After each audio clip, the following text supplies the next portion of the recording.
Hey everybody, what's going on? Rob Cesternino back here with Chappell, and we are so excited to talk with a guy who made Dondi so much fun week after week. Here he is, the great Boston Rob Mariano. Rob, how are you? I'm doing great, Rob. How are you? What's up, Chappelle? What's up, Rob? It's good to see you, man.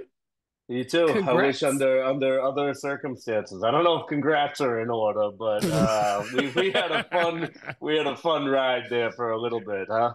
Yeah. All right. Well, tell us about how you're feeling about the whole experience. Because on the one hand, that with all due respect to the rest of the cast of Deal or No Deal, I mean, you were the attraction for that. Is that fair to say? Like a circus clown. Are you calling me a clown, Rob? No, no. I just mean you're Does he look funny. funny to you, You're Rob? funny. Yeah, Yeah, yeah. Funny how? Like yeah. funny Like a how? clown? Yeah. Look I'm at you, not doing Rob. this. I'm not doing this. No, I in all hear you. I seriousness, hear you. I came in Deal or No Deal. I'm like, what is this? What are we doing here? Hmm. What's Rob doing? But I have to say, we were all so impressed with the show, and I thought that you ran a clinic, and this was vintage Boston Rob, and I just want to congratulate you because Thank this you. was a tremendous run against the odds. I really appreciate that, especially coming from you because I know your criticism. You're always kind to me, but like you call it fair. And I got to tell you, when I signed up to do the show, I didn't know exactly what I was getting myself into. I like in our other interview that we did together, I told you that I was a fan of the original format, Yeah. and this seemed like something fun to do, something different. And I gotta tell you, I really think they hit it out of the park. They did. They were able to combine, the elements that they were trying to get with the island life, with the original intellectual, with the original Deal or No Deal concept, and it was a fun show. They did a lot of things right. I mean, we could sit here and be critical about some things that weren't done right, but you got to remember this is the first season of a brand new show, and I think they really did a lot of stuff right. Oh yeah. For a second, I thought you were going to take this all the way and be the Richard Hatch of this show, be the first Yeah. winner. But I think the congratulations is still in order because we were trying to figure out what's the difference between like, Rob has this huge advantage because he's done a television or a few shows like this, or he's at a big disadvantage because you're such a big name. And you seem to navigate that just fine. It looked like you had some rough patches, but you made it this far. I know the fans are all happy. You got this, Rob, to stick around and watch the whole show. So it I feels like said a I was win going to to Yeah. me. stop watching if you got eliminated, and Yeah. they got me the whole way through. They got you. Even for the finale, right? Which was Hmm. very smart marketing on NBC's part, Oh, uh, yeah. with the cliffhanger. But yeah, I mean, you bring up two really good points, Chappelle. Like, of course, I knew I was going to have a target going in, and that target, is a liability. At the same time, I have 2 decades of experience that I felt I could lean on in order to try to reduce that liability and turn it into an advantage. Combined with the fact that like this is not Survivor, this was not a voting game. They couldn't just gang up and get me. Uh, Although, it almost makes it even more difficult when you find out that the person that does beat the banker can shoot at random at any other person up there. So it's funny because I went back and forth the entire season, like, between absolutely hating the way it was to loving it. And in the end, I realized, like, the real genius of the format is the fact that that variance is automatically built into it. I was able to figure out the math part of it pretty quickly. I got to tell you guys both, I've watched all the recaps since I was turned on, I think week 3 or 4. And it was painful for me to watch you, Cesternino, specifically fumble through, like, is it a good deal? Is it a bad deal? Oh, And it's Yes. no dig at you because I realized a lot of people, because just like my circle of friends and people I talk to, they don't understand the inherent nature of the statistics of the show. yeah. And that is, if you're the person sitting up there playing against the banker, you have one objective and one objective only. Who cares if it's a good deal or not a good deal? your only objective is to stay in the game. And the only way you're able to do that is by, being lucky, right? Because it comes down to luck. And that's it. Mhm. Now you can facilitate, if your picking allows it, to take a coin flip, essentially, that's weighted in your favor versus, taking a bad one. The only person that was quote unquote forced to take a bad one wasn't forced, but Miranda was tempted to take it because they gave her bad odds, or they gave her the incentive, to take the bad odds. But really, every time, if you just take it down to two cases, at worst, it's going to be a 50-50, right? Yeah. I'll give you that. It took me a minute to figure out what was going on, and it helped. I listened to the podcast you did with Tyson, and you said that also, of like, hey, it doesn't Right. matter. Like, a worst case scenario, get it down to the last two. It's 50. Yes. I mean, that didn't go so good for Nick when he got it down to those last two. Picked the wrong one there. But I thought you did the best job in the Deal or No Deal game of that. You added a low number to the pot. Everybody else is like, oh, I got to add money to the pot. Right. What do you care? So essentially, that's like a little bit of the conflict of interest between like what production wants. They want to see you build a huge number versus what you as an individual want if you're playing against the banker. However, if you're sitting on the sidelines watching to play the banker, you want the best case scenario is what happened to Nick. Huge number, and he's eliminated and goes home, right? That's the best for anybody sitting there. Anybody not But Nick? again, there's so many instances throughout the season and built into the show that luck is such a huge factor that you can't discount it. It's not all luck, but I mean, there were so many times where, like when Nick and I were out on the paddle boards, we were extremely lucky to just, it's a random choosing one box or the other. And if we had the suitcases, we just happened to get lucky time and time again. At the same time, there were different things I did throughout the season where I employed my, my ability to manipulate to my advantage because of my experience that helped out too. So I'm not discounting it completely and saying that it's all luck, but luck definitely did play a factor in this format. And ultimately, I think it tended to lead to a better game because each week nobody knew what was going to happen, including the contestants. Like, Rob, on Survivor, it gets boring if there's like, two tribes and they have a plan and they pagong one person and then it's over. Like in this game, it almost made that impossible to happen. You could never have everything locked up. You couldn't have immunity, control the bottom, and control the outcome. It just was impossible. And with that, I think that's where the genius of the format comes in. Does that make sense to you? Yeah, I mean, look, we thought this show was a wild ride the whole way through, and Yeah. look, it looked dicey, especially for a minute when the Night Owls were like, okay, we're all going to gang up on Rob, but even then, that we saw that their alliance of four didn't really couldn't stick together. They ran into a buzzsaw.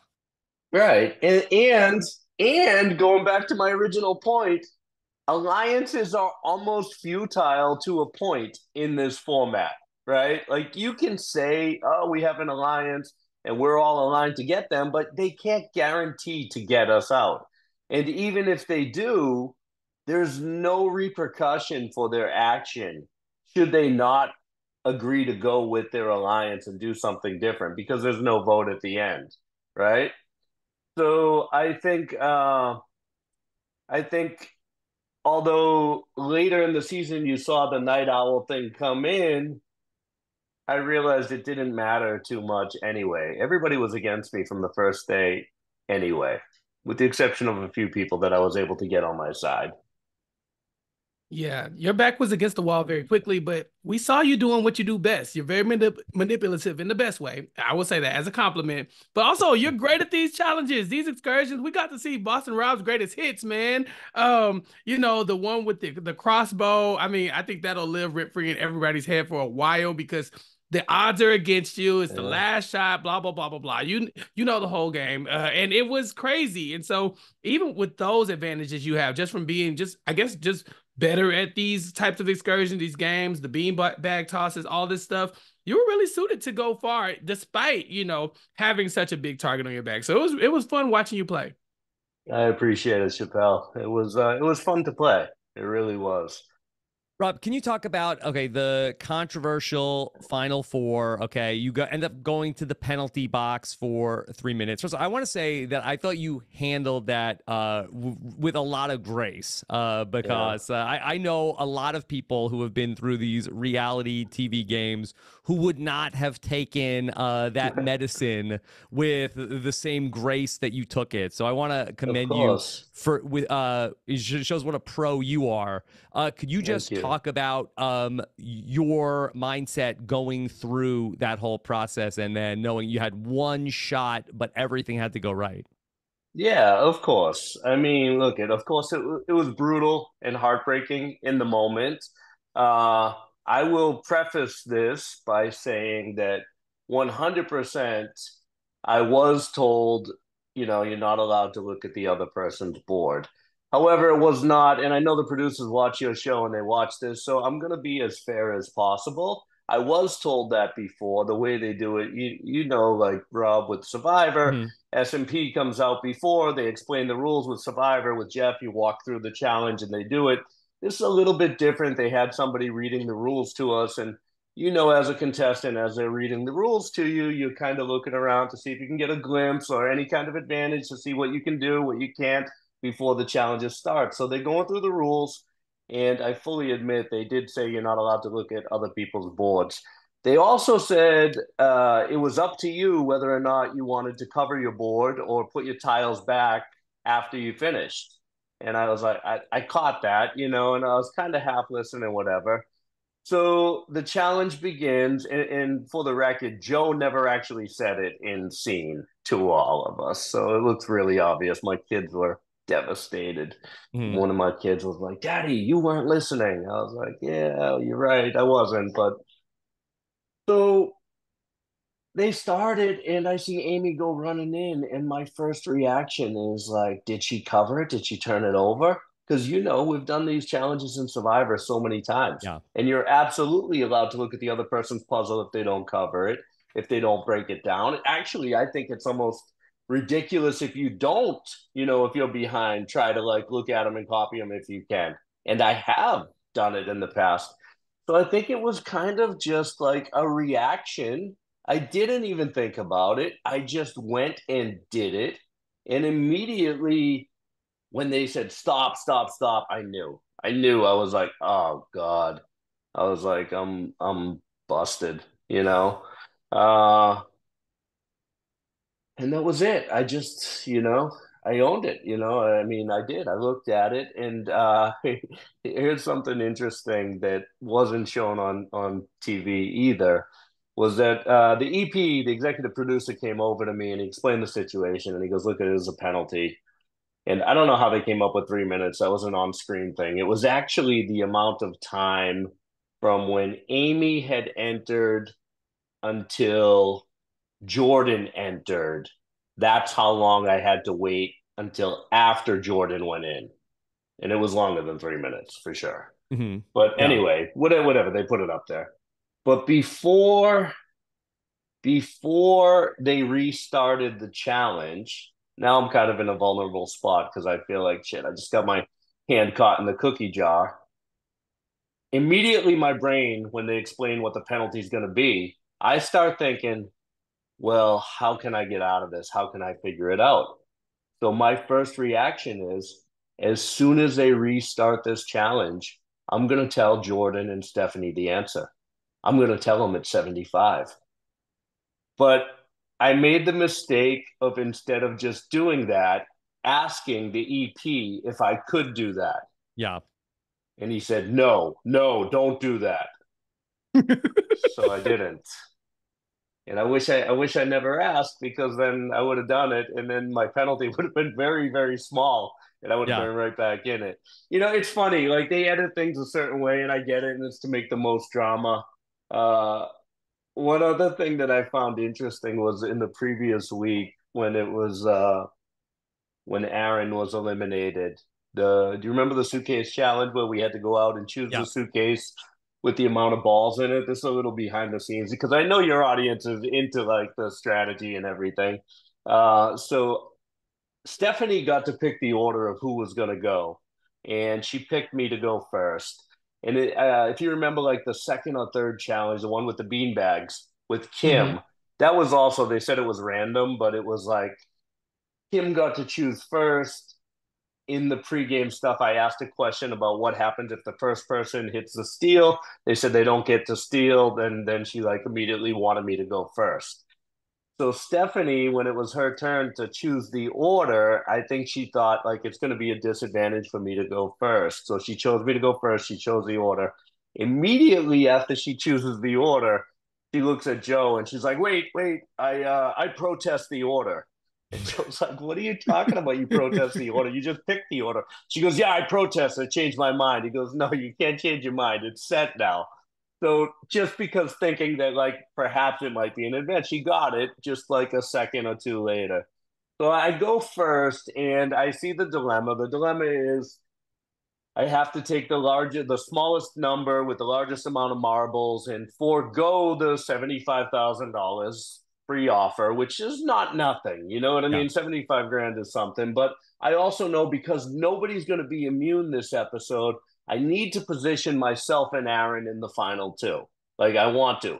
So I do what I'm supposed to do and take the lowest suitcase with the most marbles. You can't put it in your own, and you have to put them all in one person's. So I put them all in Aaron.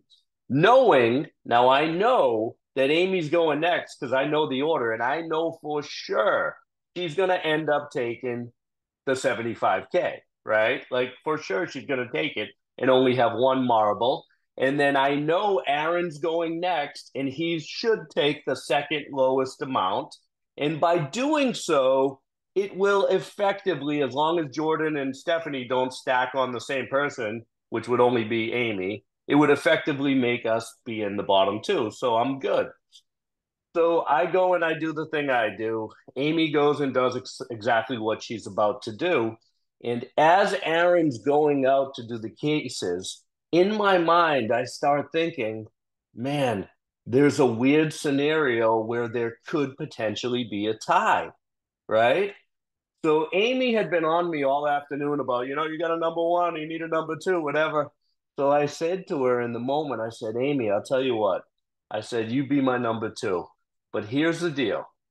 If there's a tie between myself and Aaron, you have to make Aaron play. Even though they edited it the other way and they said I Okay. was upset, I said, you have to make Aaron play. And she said, okay, okay, I'll do that. And then I looked at her and I said, and Amy, if you make any funny business and you let me play and I beat the banker, I'm taking you out. So I like completely extorted her because she had no immunity, right? And it was great. And then it ended up being a tie and it made it look like whatever. So not because I wanted Aaron to go home, but like I didn't want the risk. And at the Mhm. time, there was no chance Aaron was taking me out. And you I guys didn't think obviously so. spoke Yeah. with him. So it's funny to see, just the way different things Yeah. are edited and stuff. But for the most part, it was spot on. It was accurate, I and it loved was when so Amy great. told you that like, there's only 3 cases. That's it. There's no more cases back Yeah, yeah, here. yeah. That was a great moment. And Yeah, I let her have it for that too. She was always, Amy and I never really discussed any strategy the whole time. It's funny, early on, like I can tell who's like potentially wants to work with me and who's 100% against me. And what's funny is Stephanie has no idea. Like I told her after, but like she had no idea how close she was to being the first one gone instead of Branson. And we kind of like I was pushing it in that direction, but I didn't want to lean on Aaron too far because it was too hard because it was the first vote. And Branson was like the lesser of the two evils, but I saw that threat from the outset also. Yeah. Yeah, I enjoyed seeing you call that out in the first episode, and then to see that the art between you and Stephanie goes so far. But I have to ask you more questions about Aaron. That's what the people Yeah. want to know. Did you ever really believe that he was going to try to take you out before the end of the game? Because there were moments where Yeah. everybody would say he should have if he wanted to win. No, not before the end of. Well, there was the one scenario is that the episode that he was actually eliminated on before we went to Temple that night. We're sitting around the veranda area, and like of course he's gonna play now. It's been determined, and in my mind, I thought, you know what, this is like a big move for his quote unquote resume. If he did, I couldn't really blame him for it. But at the same time, it doesn't make so much sense to kind of turn against me here. Uh, I don't know. I wouldn't have been so mad at him, but I didn't really, in my heart, think. I think I asked him at one point, I was like, listen, I think that was a scene where I said, listen, don't get any silly ideas, like but it was more mainly like I threatened them. I was like, look at it. If you send me home and you think you're gonna be a champion, you're gonna be stuck here with these other three. So see how much you're gonna like that. And Jordan wasn't so bad. I mean, she was kind of floated in the middle a lot. Yeah, can you talk a little bit about that? Because it feels like to us, the viewers, like, okay, Jordan came up out of nowhere. I feel like that, Yeah. we saw so much of like what was going on with you and all of the drama, and Jordan then over the last couple episodes really did pop up. But then, when we look back over the course of the show, I feel like you said a couple of times, like, hey, you know what is the best position to be in this game? If nobody is talking about you, that's the way to actually win this game. So was Yeah. Jordan winning a surprise to you? It wasn't necessarily a surprise. Jordan's a great person, by the way, and I think she was very deserving. I think initially, I think her hesitance to take a side um, played into her advantage big time because when we first started, nobody really understood what the strategy was. Nobody really understood how the game was going to be played or what's next or whatever. We had nothing to go on, right? So it wasn't until probably 3 or 4 or 5 episodes in, I realized, like the best position is the person that can go to Temple at night, not have to risk by playing the banker, and technically not at risk because the person playing the banker has no reason to get you out. And she did. And I said it at the finale. They didn't show it, but I just said, like in a lot of other shows, like floating or playing the middle is kind of looked down upon. In this game, I feel like it was optimal strategy. That was the best thing to do. Unfortunately, for someone like me, that wasn't even an Mhm. option. I can't play that way because of my reputation, because of the way I am, you know? So it's like you want a little bit of being able to hide in plain sight, and she was able to do that. And when it got down to five, even then, because there's no vote, she didn't necessarily have to choose a side. She just waited to see what happened and then went with the majority, Mhm. which is pretty easy. But I'll tell you this, like, I don't think, I mean, Dondi just got renewed for season Yeah. two. And I can tell you, the producers, they're not gonna, they will evolve. They will evolve the game. It won't be the same game, and I don't think it'll be so easy as being able to hide in plain sight, in subsequent seasons. Yeah. Yeah. How about I mean, that case that you brought back out of the maze? Did you get to Mm. open it? Because that's what I was dying to know. Like, Mm. did you have 3.25 million or did you have 4 million? I didn't get to open it, but hey, Joe and I became friends, and Joe told me he opened it, and he told me had I got back, you know, I was good. He told me it was good. dang, Uh, So yeah, dog, that's crazy. How you far know, were you behind Amy in the real time? Because it looked like on man, the show we get to edit, but how close was yeah, it? it was it was close. So you saw her going over the. This is messed up. Like I wouldn't admit this, but to you guys, I will. You saw us going over the barricades, and she's yep. going one way, and I'm going the other way. For a split second, I was like, man, I could just rip this case out of her hand and turn around and run the other way. Was that allowed? Did they say? They Yeah. didn't say it It wasn't. was so. I mean, I got to the point where I was afraid to ask like things to do. Remember the challenge where Aaron with the walkie-talkie, and the second part of the challenge was the briefcases were out there in the water, and you Yeah. had to like pull them in, and I just took one at random because my walkie-talkie wasn't working. But again, I was like, man, I could pull all of these in and just switch them and put them back out there in a big Hmm. mess and just like.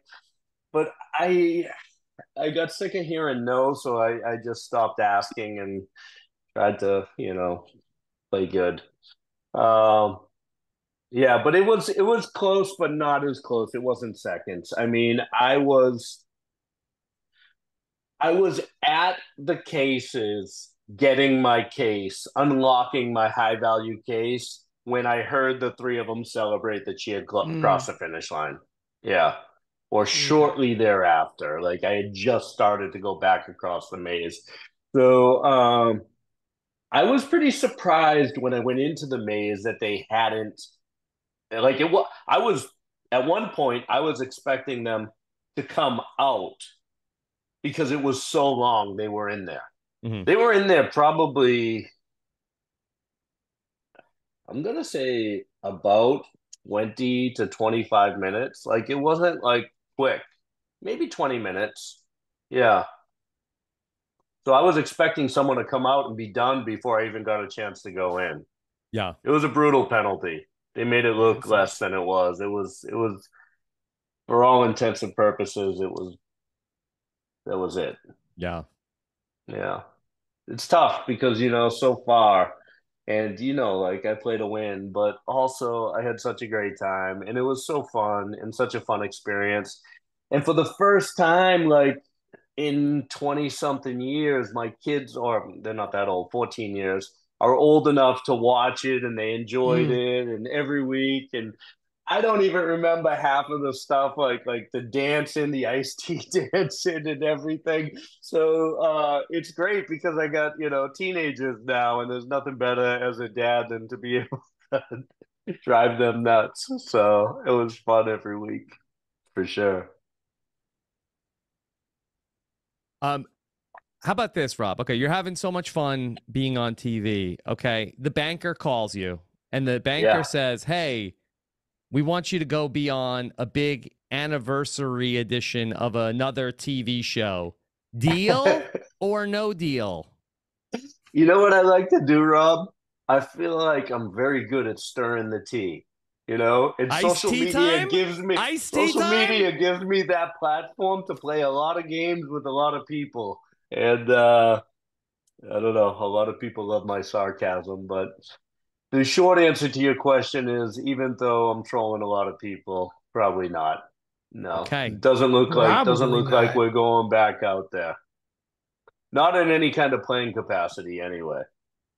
Okay. All You Okay. right. never know. You All never right. know. You Yeah. never know. You never know.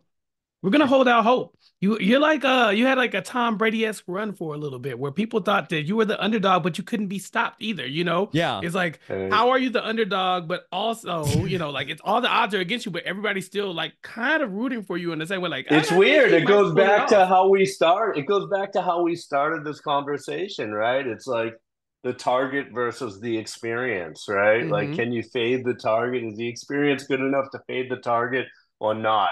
I just think like Survivor in that format where there's a vote, it's nearly impossible. It's Hmm. it's very, very difficult uh, in a situation like that to want to. Mm-hmm. If that's the case, Rob, then do you see anywhere where other Survivor players are going to look at this and say, "Well, Boston Rob did pretty well. I don't have the votes against me. Let's see how far I could go." Do you think other survivors are going to follow in your footsteps?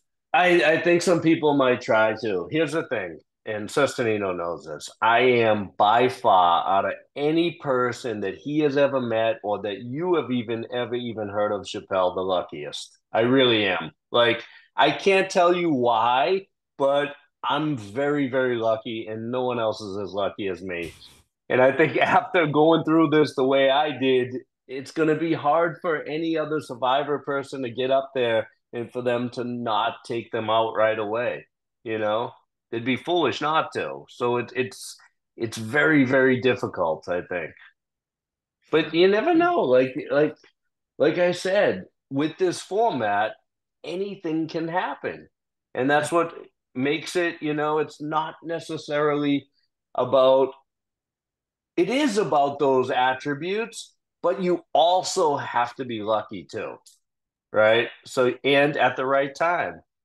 So I'm not going to say it's a crapshoot because it's not, because there's definitely skill involved. But as skillful as you are, if you're unlucky, that's it. And I Yeah. think that that variance leads it to be like, Rob, like every time like there's a tribal council, like it's gotten to the point now, like how many times can you edit it? You know what's gonna happen. It's gonna be this or this. Like, how great would it be if just once, just one time, bro, just do it. I tried to get Probst. I've pitched them so many times.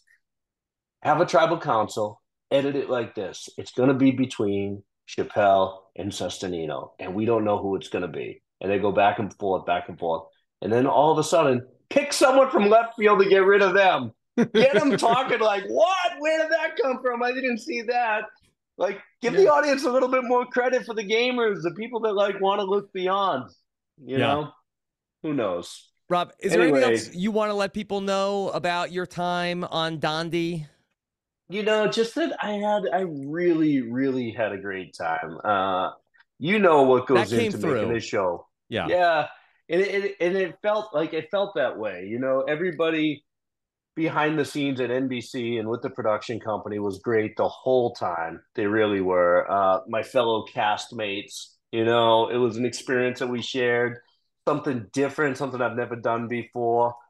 Uh, who else? I want to thank my family, for always putting up with this nonsense and letting me go out there and do it. Joe Manganiello was an awesome host. He was so cool. You made a And real just, impression on him. We talked to him the other day. You got him yeah. watching old seasons of Survivor. Boy. Well, he was a fan before, and Yeah, that's but what I he's think watching came them through. now. He's Yeah. rewatching seasons of Survivor now. Yeah. And most importantly, I gotta thank the fans, dude. Because Rob, when we grew up, like there was no social media input of how Mm-hmm. people felt. You had to read about it on one or two websites or in the newspaper, right? To see Mm-hmm. like who liked who. But man, the fans, you guys are great. Your audience and just in general, you guys know how to make an old guy feel young again. So I Yeah. appreciate it. Rob, it was such a fun ride and good to see you Yeah. having such a good time. Hopefully, one of these days we can grab another before dinner banana. Yes, let's do it. Yeah. And I want to congratulate Jordan. Well deserved Yes. win on her part. Yeah. What's next So for you? the kids are coming on summer break here in a couple weeks, so Uh-oh. we're gonna have some fun with that and maybe a little social media hiatus. This is Whoa. even getting on this Zoom session was a lot for me. You know how much I love the technology, bro. Yeah, but now So your kids are no. old enough. They could take care of it now. I know. My oldest just started playing golf, and the other ones are doing tennis and camp and basketball. So we're gonna have a cool summer. Go to the beach and just chill out a little bit. But yeah, it's been fun. Thank you guys. Thank you for the recaps all season. I know we said it before we started, but I want it on record to Jenny. Sorry about those Maple Leafs, Jenny. Maybe next year. All right. She's going to love that. I'll tell you Yeah, right now. I'm sure she is. Yeah. All right. Rob, thank you so much. Thanks, brother. Follow Chappell, recap, kickback as well. And yeah, we've got all of the rest of the Dondi final 3 interviews. Chappell's going to have them right here on RHAP. Thanks so much. Take care, everybody. Have a good one. Bye.